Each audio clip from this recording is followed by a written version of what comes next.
Alright, one last question before we go on to the third part of our lecture. Suppose you know the environmental lapse rate of a layer. How do you use that information to determine the static stability of the layer? A. You check the sign of the environmental lapse rate. B. You compare the environmental lapse rate to the diadiabatic lapse rate. C. You determine if the environmental lapse rate has been increasing or decreasing with respect to time. Or D. Compare the environmental lapse rate of this layer to the environmental lapse rate of layers right above and right below it.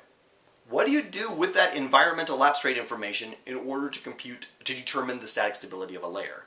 Make a choice from your 4 options and get a little feedback before you move on to part 3 of our lecture.